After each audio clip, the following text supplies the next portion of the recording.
Hi, I'm Jay with Harris Garage. I'm here with Freddy from Spectuned. Behind us is what was his Mark IV Supra. This is a really beautiful car, probably one of the nicest cars I've ever worked on, and now it's changed hands. So longtime Supra owner Will DeGoss has purchased this car from Freddy. Freddy's somebody that does a lot of tuning, so any Haltech, Link, M-Tron, ECU Masters, any of the stuff that I'm not interested in working on, I kind of funnel it right to Freddy because I have a good amount of confidence in him. We've been crossing paths for a few years now, and he's a bright young guy that gets it. So we're gonna get this thing tuned up and get it to where it's as good as the collective can make it, because we want Will to be really happy with this new car. It is a 10-to-1 3.4 with VVTI and a precision 8685, so a lot of turbo, too much turbo for pump gas, but Will does want the ability to be able to shuffle between ethanol stations if need be. So we're gonna try to make it as safe as possible on pump gas, much over how much boost before it really doesn't have traction?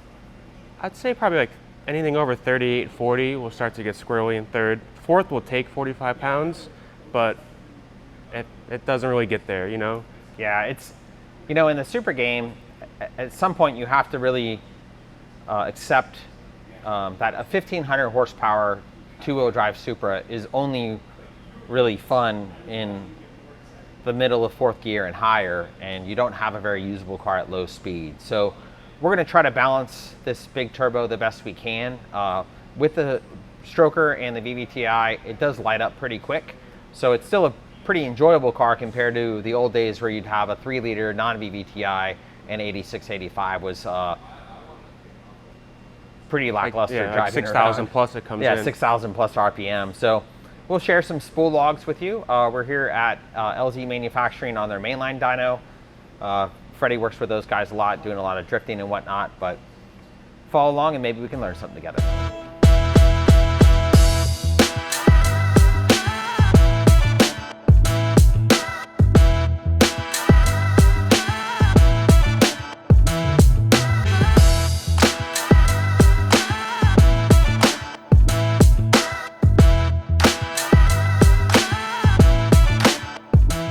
So it's pretty cool to come back and work on an engine that I built in the past. You know, there's a few combinations that I really enjoy, and it's that Brian Crower 94 millimeter. It's 10-to-1 compression. It's primarily going to be run on ethanol. Having an opportunity to have 2 sets of injectors helping to keep the oil clean, because when you have one large injector, you're going to have more alcohol dilution, which if you really expand that thought out, you get into additional cylinder wear and additional bearing wear because the oil isn't as clean. So primary and secondary injectors are a good way to keep an engine alive for a long time. This engine has very good vitals. I think it's now 5 or 6 years old, and it's healthy, it's happy, and it's, you know, it's ready to party. So pretty good testament to the parts and the care taken through machining and assembly.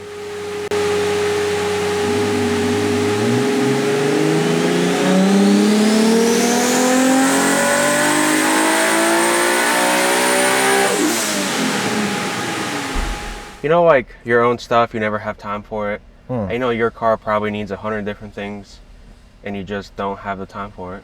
As I become more in tune with my vehicles, I can hear them say, "Daddy, we need cash." And I just say no.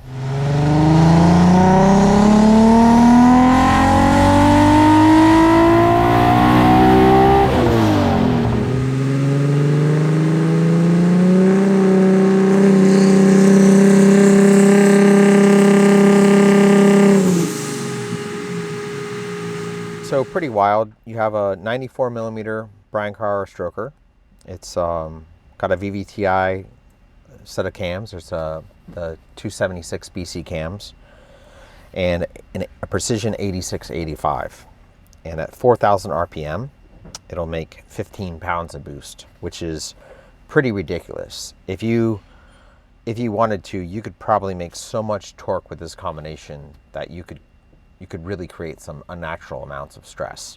So that's as far as we would go, because just because you can make the torque doesn't mean you want to make the torque, because at some point you're really stressing the parts, and you're never going to race it at 4,000 RPM anyway. So you try to map the torque in a manner that the rotating assembly can manage it, and the head gasket can manage it, and the tires can manage it, and all this other stuff. But point being is, it's pretty awesome with a VVTI stroker because you can have a lot of power available, and then you can decide to go up from there. So it's better to be high and come down than to be low on power and you just don't have it available.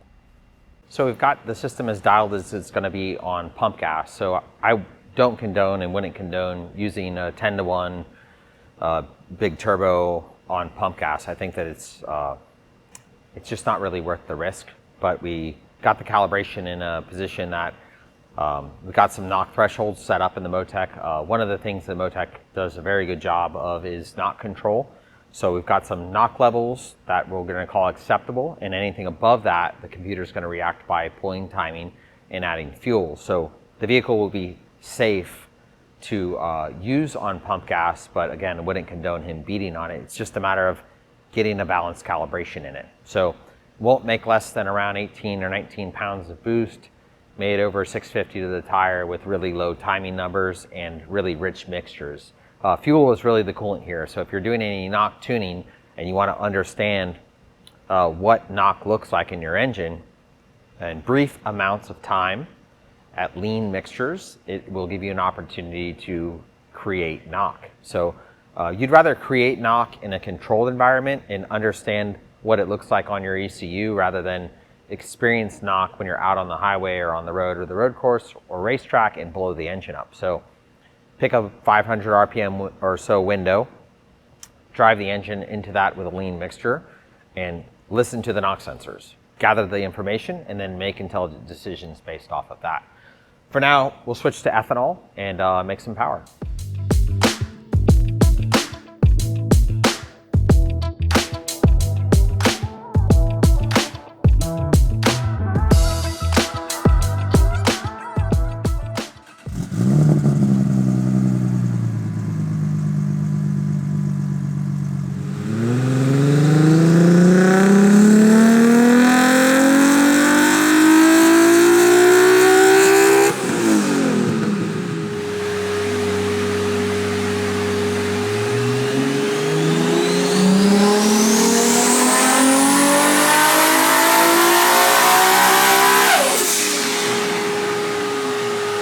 So with these bigger turbochargers, you have the opportunity to make a lot of torque.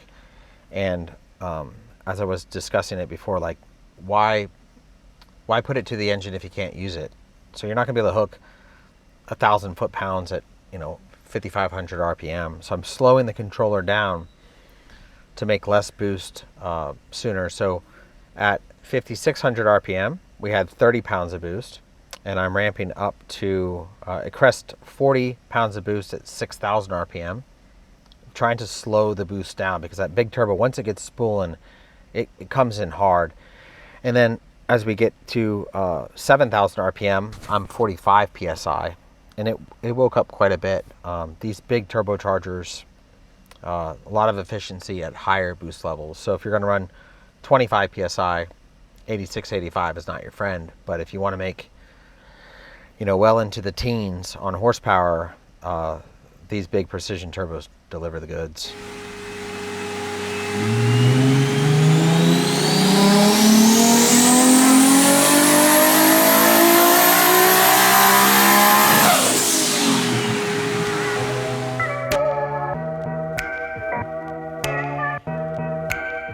So that's a wrap.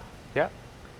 45 PSI, 1380 wheel, which is more than the tire and the chassis will manage. So if Will wants to reminisce on what an overpowered car feels like, he can put it on setting 6 and go for a rip. Yeah, and just spin the tires for no reason. Well, it'll no hammer reason. the TC. Yeah. But these cars make really good 11 or 1200 horsepower cars. And even with the 86, 85, in the higher settings, I find myself asking for boost slower because it'll just make a lot of boost. But pretty ridiculous. VVTI, Brian Crower Stroker, 5,500 RPM, you're right at 30 pounds of boost, which when you go back to when I started working on these cars, like there was like a 76 GTQ And you'd be happy to have 30 PSI by 56 or 5800 RPM with a smaller unit. Yeah. So yeah, it's pretty awesome. Even with such a large turbo, 86, 85, 128 back housing, we have to slow it down because it wants to make 1,000 foot-pounds of torque by 6,000. Yeah. And that'll break stuff. So. Well, it'll live for a period of time, but you can't put it to the ground. So why put it to the stress? Yeah. But it's still a stock head gasket motor, stock main studs, head studs. You know, so stuff like that. Stock size head studs. Size. Yeah. Yeah. You know. Anyhow, pretty cool to come back and revisit a project from the past, and pretty cool to thank a guy that takes weight off of my shoulders, because when people call me and they have a project that isn't something I can get involved with due to time or the computer they're using, I have a reputable guy I can pass that work to. So that it's a good, healthy relationship, and I appreciate you having me over to help you with your car. And I think we did a unspoken gentleman rule where I just feed him Motec stuff, you feed me everything else, and we didn't even have to talk about it. It just happened. When you put it like that, he literally has to eat everything else. I'll just eat the Motec. Yeah, but you can have it. It's fine. All right. Oh, one more thing. Yes. 45 pounds of boost, 1400 wheel, sure. Stock coil packs. Stock Toyota igniter. New coil packs. Stock coil packs. Yeah, but you know, ignition's a big deal. One thing that helps him get away with that is his car makes nearly 15 volts, where when you get into ignition and you're getting down below that 13 volt threshold, everything gets harder to light. So the fuel pumps are going to slow down, the ignition's going to lose power. So the fact that this car has a healthy level of voltage while it's running helps him get away with it. There's a PHR hanger with 3 in-tank pumps, 2 sets of ID injectors. What are they, 1050s and 1300s? Yep, 1050, 1300. We're right about 95% duty cycle when we were making 45 pounds. And that's a wrap. I mean, this is a killer car, and it's going to a really neat guy that, you know, it's like when you sell your car, it's pretty cool that it's going to go to somebody that's going to care for it and appreciate it, and it's not going to just become a toy in the bottom of the toy box that nobody really takes care of. I was happy when I got it, and then I did like 10-15% of like that last little bit of like chassis, suspension, you know, like finishing it up. And then I'm so happy I'm selling it to a guy who's like, oh, I want to PPF the whole car, I want to dry ice blast underneath it, and then he gets to enjoy a car that he puts his final touches on it, you know, maybe change wheels, valve covers or whatever, and then it's been through a few set of good hands. Good hands. And it's a good Supra. Yeah. End of the day. If this thing pops back up on the market in the future, keep an eye out for it. It's one of the nicest cars I've ever worked on. So I'm happy the car's going to a good place. I'll definitely miss this engine package. Yeah. Like this thing with like a 64 or 72 mil on it would be like just a torque monster. Yeah. You know? The Strokers are fun engines. If you're considering building an engine, the Brian Crower stuff and how that whole brand lays out, they're really an important part of our market. So killer stuff and reasonably priced stuff. Yeah. Thanks, and we'll see you next time. Bye.